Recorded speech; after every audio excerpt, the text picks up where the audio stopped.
Hi ladies, it's me, Kristen, and I'm here doing my 19-week update really late. I've assisted at not one but two births this week, and that's put me way behind on recording this because I try to record it on Mondays or Tuesdays, and Monday I was just teaching classes and it just didn't happen because I had other projects I was working on, and then Tuesday, oh my gosh, I can hardly even think. Monday night, I got called out to a birth, and so I got back mid-morning on Tuesday, and so I slept much of Tuesday away, and then I got called to another birth early Wednesday morning. So, and that was a long birth, but a good birth. So, anyways, I was literally gone from before dawn until, supper time for that one. It was a great experience, a first-time mom, which I haven't gotten to go to too many first-time moms' births, so it was wonderful. But yeah, I was pretty tired, so I decided I was going to try and get this done today. So I'm 19 weeks plus 1, 2, 3, 4, plus 4 today, so I'm a good way through being 19 weeks. And I guess because I've been so scattered and tired, I just don't really even have tons that I can think of to talk about specifically about the pregnancy. As far as symptoms go, I feel like I'm at pretty much the same place as I was last week.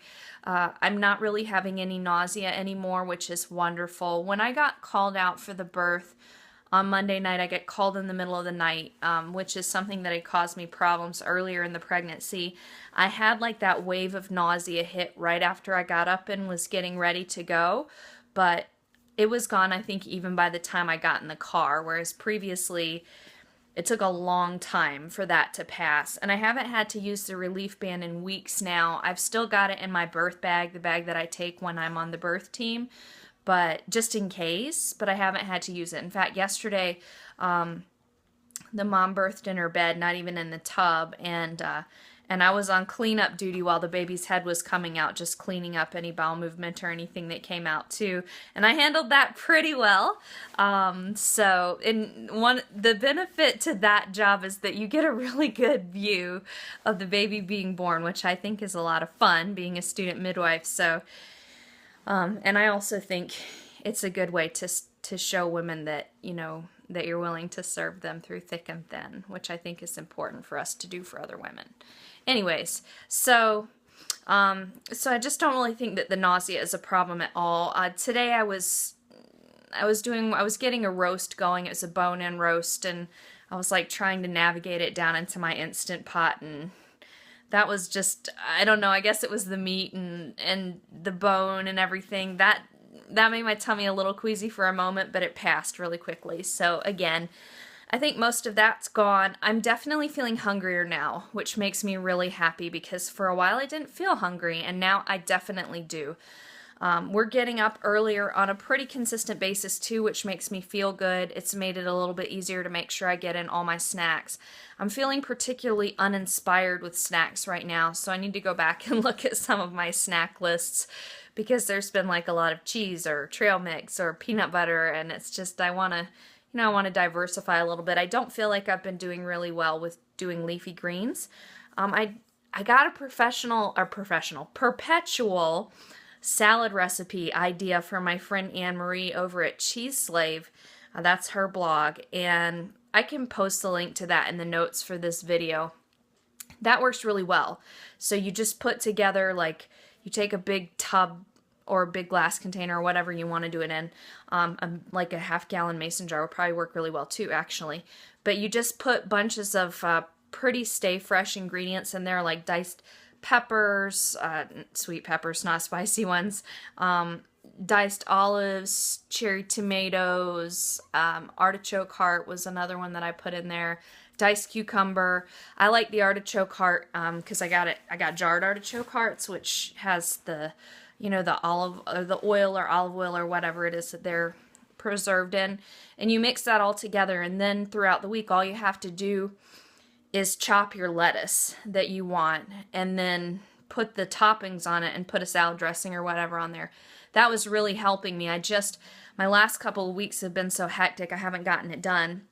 like I told y'all last week, I went to a midwifery conference last week at the end of the week, which was 2 days. So I've been like up to my ears in birth and baby for the past week. It's actually hard to believe that it was a week ago today.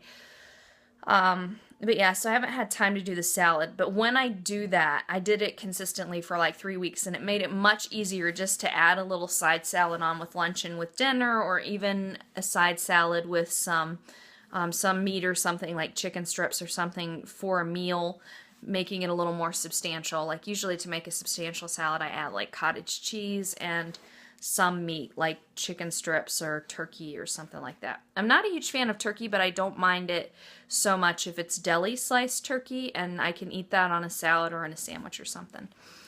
So that works pretty well too, because it's pretty easy to find and inexpensive. So anyways, but food, I think food is going a lot better for me. Our goats have kidded. We have 3 goats who have kidded. We have a couple of doelings who we're not sure if they successfully got pregnant or not. One of them looks pretty pregnant, but it's hard to tell if a goat is actually pregnant or not. They can be deceiving. So we're just kind of watching them. But our 3 oldest does have kidded. And so we're getting quite a bit of milk every day now. So there's plenty of milk for me to have my milk every day, which I really like. I only drink milk during pregnancy, and I love it, so it makes me happy. Okay.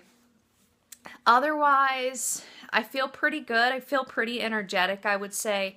There's still some tiredness, especially when I first get up in the morning. It's still a little tough, but I feel like I'm able to get up and get going. I feel like I've been more productive in the past few weeks than I was for the entire first trimester. I've gotten back into my academic work a lot, so my midwifery academics. I've gotten, we just upgraded to an online system in January, like a revamped system, and it's really nice, and I've gotten tons of submissions done in that over just over the past couple of weeks. I've really been able to get back to it. In fact, I was working on that just before I came in here to do that video, working on another assignment to be able to submit that one. I'm getting very close to completing a semester and then being able to move in to a new unit, which I'm really excited about, or a new set of units, which I'm really excited to move on just to wrap up. I wasn't sure I was going to finish up this semester on time, but I think that I will be able to. So that makes me happy. And then I've also gotten a few things done business-wise. Not as much as I would like. I'm a little frustrated right now because sales really dipped in April, and I'm not sure why. But I didn't have less subscribers, so it's always something that you think about when you're self-employed. I've been trying to do a lot of work myself, just just thinking. I kind of shared some introspection last week, which was related to the pregnancy, and I've just been doing a lot of introspection overall. So also, exploring, what my ideas of success are, the idea of success that I grew up with. Something that was interesting to me that came up was that when I was growing up, success was always defined as finish school, go to college, graduate from college, maybe get your master's degree, but certainly get your bachelor's degree. Graduate from college and then go on to work for a successful company, and then eventually you can marry the perfect man and you can have the perfect beautiful children, probably a boy first and then a girl, and then you're done, and climb the career ladder and you can have it all. That was repeated again and again and again, and I actually think it's still repeated over and over and over again to young people growing up now. I can hear that same message, even though my eldest daughter, is homeschooled, and I'm sure my other daughters will hear it too, and even my sons, but specifically for her, it's the same message as was for me because she's a girl too. But I hear that same message. So even though she's homeschooled, and we want to give her a different message, and I think she internalizes the message that we've given her, which is that success does not always look like the cookie cutter model, but she still hears that. So I think it's still very pervasive, that finish school, go to college. Now I agree that one should finish high school, but you got to go to college and then start your career, and then get married and put off having kids for a while, and then have your beautiful, 2.5 children, a boy and a girl, and then I'm not sure what 0.5 is. But, statistically speaking, that's what means success when you're keeping up with the Joneses. And that's something, that I've given lip service to, like lip service to not believing that. And I've taught my children that I feel that they can do something different. Like, I've told them, obviously, after they get out of high school, I don't want them to sit around and do nothing. But I think that we have enough models now of young people who go out and who do incredible things, and they don't all choose to go to college. Some choose to go to trade school, some choose more of an apprenticeship model, some join the Peace Corps. You know, there are so many different ways to find success today, even financial success. If we look at the heads of many of our big companies today that really make a lot of money, those those founders didn't, especially the founders, maybe sometimes the CEOs all went to college, but they didn't go to college. So anyways, the reason this is relevant to me is it was interesting to me that as I was thinking that, that whole pattern of success still came up, because that's not what I did. Obviously, I went to college for 1 year, and then I fell pregnant with Cassidy, and I left college to be a mom, and then I decided to start my own business, which is almost 12 years old, which is crazy. And I would say that it's been successful, not as wildly successful as I would have liked it to have been, or not yet. I keep working on it.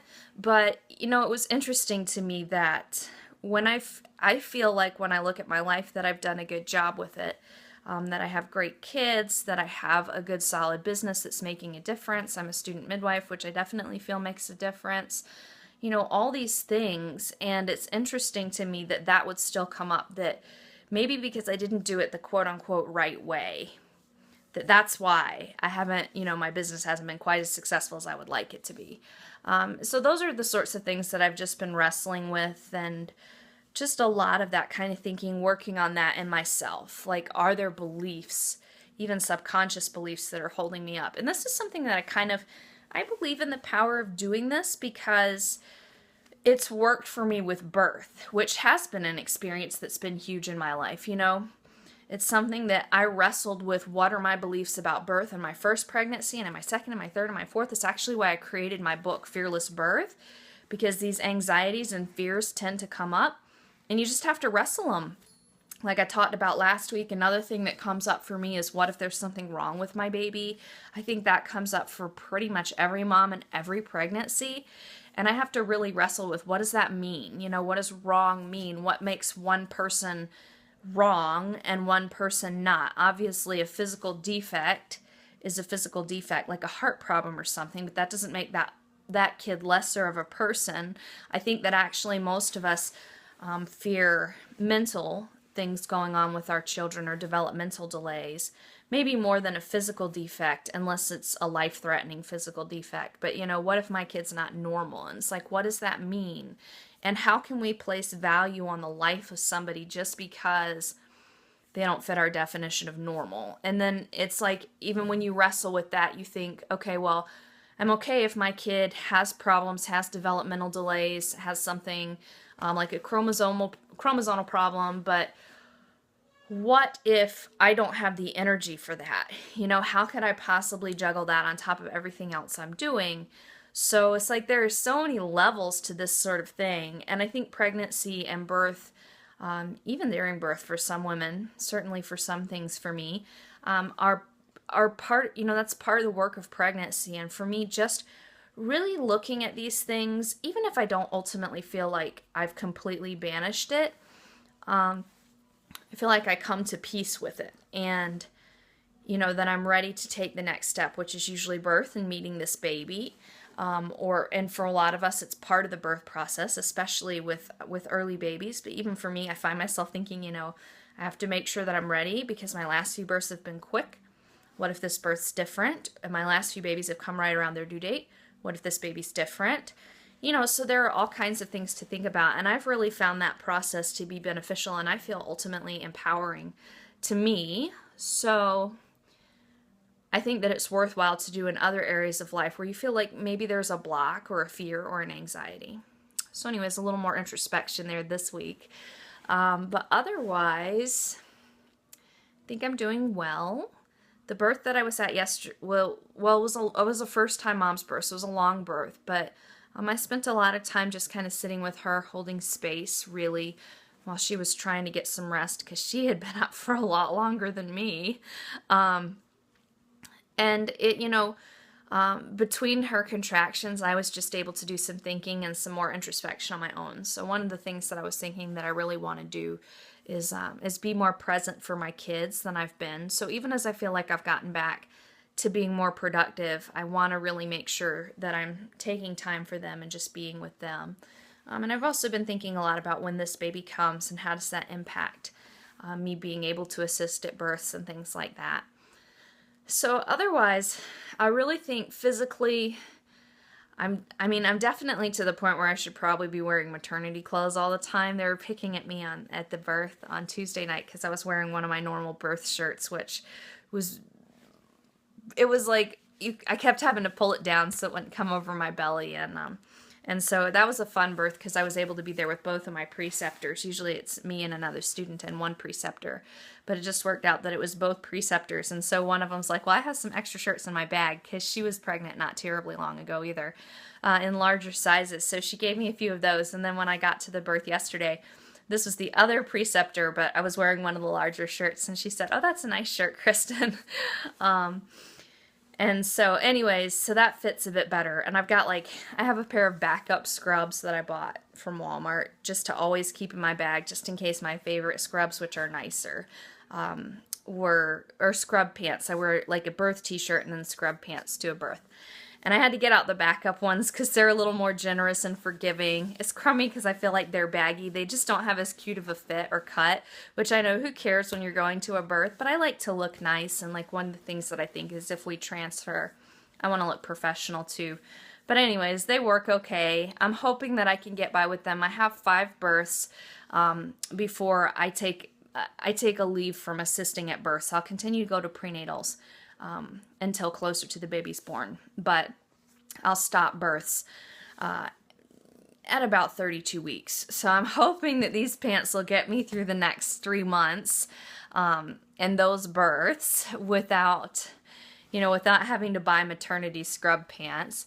But otherwise, I really all my shirts are my belly's popping out of them, and I have a little box of maternity clothes in the attic that I need to get my boys to get down so I can kind of assess the situation and see if I should buy anything.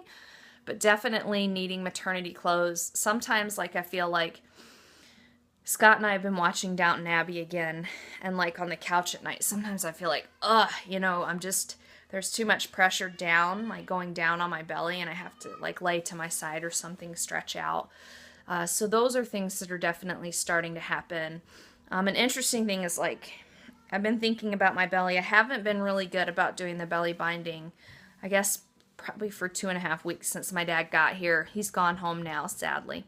But I've just been noticing if I pull my belly in, it looks way different than if I let it hang all out. And I've just been thinking, should I try at this point to belly bind because my belly's so much bigger, or should I just try and be more conscious of doing my exercises for diastasis? And I'm thinking I should probably do that. I'm feeling the baby move tons and tons now, which I love that feeling. So it just makes me so happy every time I can feel that. I love that I'm feeling it a lot more now. I'm still able to find the baby's heartbeat. I haven't listened as much since I've been feeling a lot of movement, but I listened just a couple nights ago and found it really quickly. Baby's moving so much, and so I'm just looking forward to all of that continuing and moving forward. But otherwise, I'd say that this week has just been pretty busy, so much going on, and other than thinking about the baby when I feel the baby move, there hasn't been a lot of time for anything else. So I'm hoping that I get a couple of weeks of calm with no births and just able to take things easy. I think it's 2 weeks now until my next prenatal appointment, so I will update y'all on that in about 3 weeks. But otherwise, I feel good. So I'll show you my belly now. I'm not going to be able to lift up and show the belly because I'm actually wearing my maternity dress that I got from Poshmark, so I'm not going to lift my skirt over my head or anything. But you'll be able to see my belly, and then I've got little ones hollering at me. So let me finish up so I can go to them. Okay. So, I'll be there in just a second, guys. So there's the belly. I think it looks nicely pregnant. So this is what I'm talking about. So if I pull my muscles in, there's lots less of a belly than if I just let everything hang out. So I guess the main reason I feel concerned about it, because otherwise I like having a cute baby belly. The only reason I'm concerned about it is because I don't want to be in pain from a diastasis after the baby comes. But otherwise, you know, I think it's cute. It looks good. I'm happy about it. And so, yeah, I think that's everything for this week. And I will talk to y'all next week.